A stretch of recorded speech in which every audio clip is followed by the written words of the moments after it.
کیونکہ آپ اور میں جانتے ہیں کہ جج، پولیس افسر، فوجی، ایجنسی اہلکار قانون میں کہاں پہ کڑے ہیں، کس کو ہاتھ ڈالتے ہیں تو اس کے ہاتھ ڈالنے کے پیچھے قانون کی کتنی طاقت ہے اور یا کتنی لاقانونیت ہے۔ اس قانون کے پیشے نے ہمیں سمجھایا ہے، ہمیں پڑھایا ہے کہ وکیل لاقانونیت کے آگے سر نہیں جھکاتا ہے۔ اگر لاقانونیت ہے تو وکیل اپنا سر تو توڑ سکتا ہے، لاقانونیت کو پنپنے نہیں دیتا ہے۔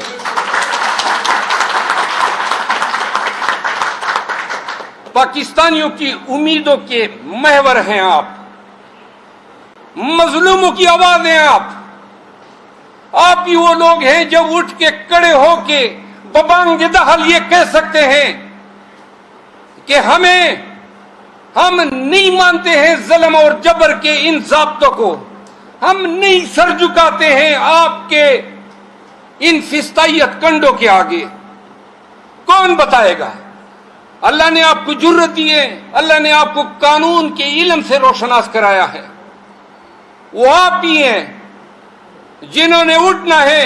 اور پھر میں کیا کہوں، آپ تو پشتون ہیں۔ یہ جب ڈر پھیلا اور وہ وقت تھا کہ ہم وکلا کی 2 یا 3 آوازیں تھی جو پاکستان میں گونج رہی تھی، اور وہ وقت تھا انہوں نے کوئی طریقہ ایسا نہیں چھوڑا ڈرانے کا، دمکانے کا، خوار کرنے کا، ذلیل کرنے کا۔ لیکن یہ جو زندگی ہے یہ سن لیں، پیدا ہونا، کھا پی کے مر جانا، یہ زندگی اگر کوئی زندگی ہے تو ایسی زندگی پہ میں لعنت بیچتا ہوں۔ زندگی وہ ہے کہ آپ جب اس مقام پہ پہنچیں، جب آپ قانون اور قانون کے پیشے سے، قانوندان کی حیثیت سے شناخت کریں، تو یہ آپ کا فرض ہے، آپ کے بچوں کے واسطے، آپ کے مذہب کے واسطے۔ قرآن کہتا ہے، قرآن کریم کہتا ہے کہ آپ نے شہادت نہیں چھپانی ہے، وَلَا تَكْتُمُ الشَّهَادَةُ۔ اور عربی کا مقولہ ہے کہ الحر حر ومیسع الدر، انسان ماں کے پیٹ سے آزاد پیدا ہوتا ہے۔ پھر یہ کون ہوتے ہیں ہماری حریت کو، ہماری آزادی کو چھیننے والے، دبانے والے؟ میں وکلا اور بالخصوص پشتون وکلا کو یہ بات کہنا چاہتا ہوں کہ اگر ڈر جو ہے، جو ایک ذہن کی کیفیت ہے، کس چیز کا ڈر؟ پکڑے جانے کا ڈر، جیل کا ڈر، بچوں کا ڈر یا مرنے کا ڈر۔ اگر اس زندگی میں وہ شخص جو 71 سال کی عمر میں اپنی زندگی کی تمام آسائشوں کو لات مار کے اٹک کے ایک چھوٹے سے سیل میں پڑا ہوا ہے، جس کا واحد قصور یہ ہے کہ وہ پاکستان میں قانون کی حکمرانی چاہتا ہے، وہ پاکستان میں یہ چاہتا ہے کہ فارن پالیسی حکومت بنائے، فیصلے انصاف کی بنیاد پہ ہو، عدالت آزاد ہو، سماجی انصاف ہو، لوگوں کے حقوق ان کو نظام کے تحت ملے۔ یہ وہ جنگ ہے جس کی سزا ان کو دی جا رہی ہے۔ اس گرمی کے موسم میں جو رویہ ان کے ساتھ روا رکھا گیا ہے، ان کی بہنوں کے ساتھ، ان کی بیگم کے ساتھ، ان کے اہل خانہ کے ساتھ، ان کے وکلا کے ساتھ، ان کی پارٹی کے ساتھ، ان کے پارٹی کے ورکروں کے ساتھ، یہ سزا وہ بھگت رہا ہے، ہم بھگت رہے ہیں پاکستان میں قانون کی حکمرانی کے لیے۔ تو پھر سوال پیدا ہوتا ہے کہ جب پورے پاکستان نے ڈر کے آگے سر جھکا دیا تو پشتونوں نے کیوں کر سر جھکا دیا؟ اور پشتون وکلا کس طرح ڈر سکتے ہیں؟ آپ تو شیر شاہ سوری، آپ تو نادر شاہ، ابراہیم لودھی، آپ تو ہو تک کے اخلاق میں سے ہیں، علم، شجاعت، بہادری، یہ تو آپ کے خون کا حصہ ہے، کیوں کر زندگی کا خوف آپ کو ڈرا سکتا ہے؟ ایک دفعہ کھڑے ہونا ہے، عزت۔ آج لوگوں کے پاس ہم جاتے ہیں، ان کا پیار، ان کی احترام سمیٹ نہیں سکتے ہیں۔ کھڑے ہونے کا نام ہے۔ پھر سب سے پہلے یہ ذمہ داری پاکستان میں کسی اور کمیونٹی پہ پڑے یا نہ پڑے، پشتون جو ہیں ان پہ بائی ڈیفالٹ پڑتی ہے، کیونکہ پشتونوں نے کبھی جبر کے آگے سر نہیں جھکایا ہے۔ کتنے املاور آئے، کتنے لوگ آئے جنہوں نے ہم پہ حکومت کرنے کی کوشش کی، لیکن کبھی ظلم کے ضابطوں کے آگے ہم نے سر نہیں جھکائے۔ تو پھر کیوں کر 9 مئی کے بعد خیبر پختونخوا خاموش ہوا؟ کیوں کر پاکستان تحریک انصاف کے پشتون ورکر جھنڈا نکالنے پہ ڈرتے ہیں؟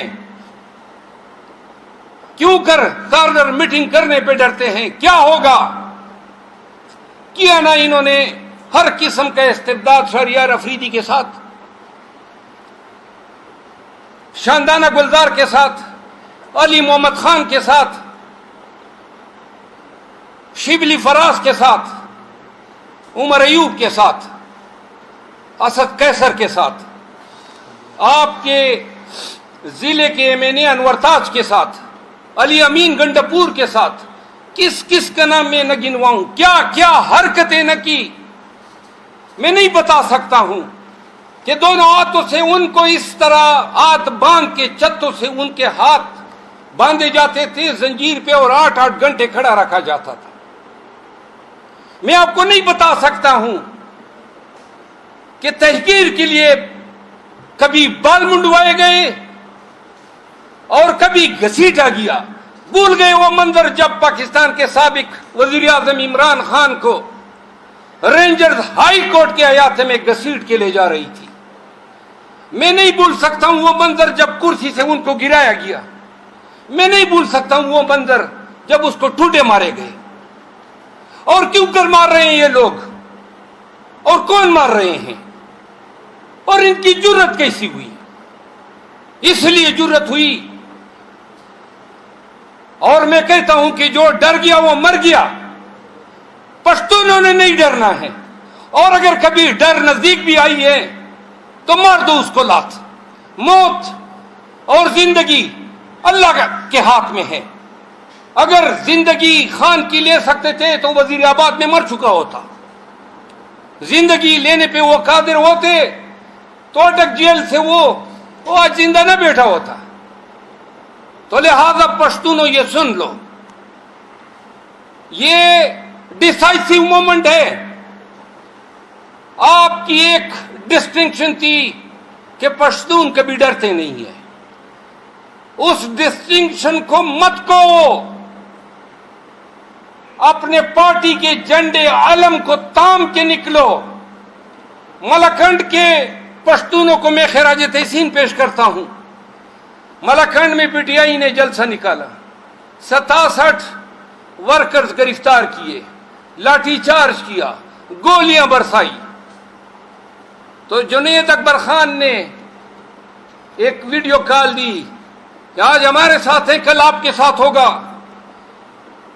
تو پاکستان تحریک انصاف کے ہر کابینے نے کہا کہ ہم ٹرکوں اور بسوں میں ملاکنڈ ٹاپ پہنچیں گے۔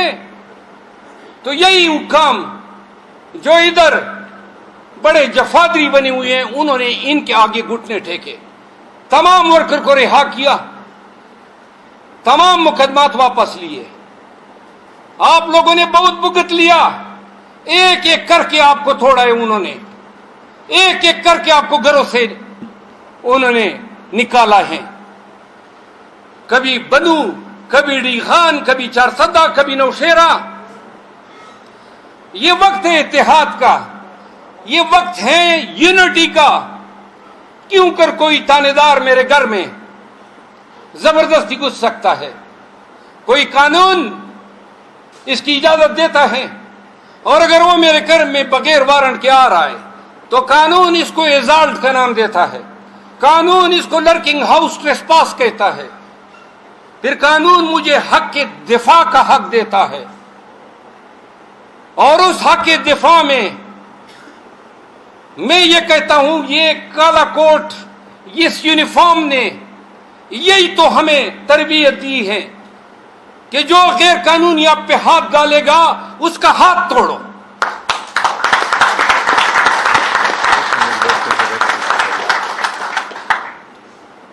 جو آپ پہ پرچہ کرے گا آپ نہیں کر سکتے ہیں تو کیوں نہیں کر رہے ہیں؟ بائیسے میں جائیں، کرمنل استغاثوں میں جائیں، یہ ڈی پی او، یہ ڈی آئی جی، یہ آئی جی، یہ ٹرانسفر ہو جائیں گے، لیکن مجال ہے اپنے مقدمے 400 میں دائر ہوئے وہ بھگتیں گے، منتیں کریں گے، گڑ گڑائیں گے۔ جو کسی کے گھر میں گھسا ہے تو اس گھسنے والے کو مت چھوڑو، عدالت میں اس کو گھسیٹو، جس نے آپ کو آپ سے بیجا میں رکھا ہے اس کو نہ چھوڑو، اس کی وردی جو اس نے پہنی ہے یہ وردی شیر کی ہے، اندر سارے گیدڑ ہے۔ آپ یقین کریں اسلام آباد میں بیٹھ کے ان وردی والوں کو، ان پولیس والوں کو، اور اس میں سے وہ جنہوں نے ڈاکے ڈالے، میں نے عدالتوں میں ان کو گھسیٹا ہے، پرچے کرائے ہیں، بھگت رہے ہیں عدالتوں میں، اور پھر بھی ہم نہیں چھوڑیں گے۔ مرتے دم تک تحریک انصاف کے ساتھ ہونے والی اس ظلم جس میں جس نے جتنا کردار ادا کیا ہے، چاہے وہ آئی جی ہو پنجاب کا، اسلام آباد کا، کے پی کا، یہ سب سن لیں، انتقام کی سیاست نہیں ہوگی۔ پاکستان تحریک انصاف الیکشن بھی لڑے گی اور حکومتیں بھی بنائے گی۔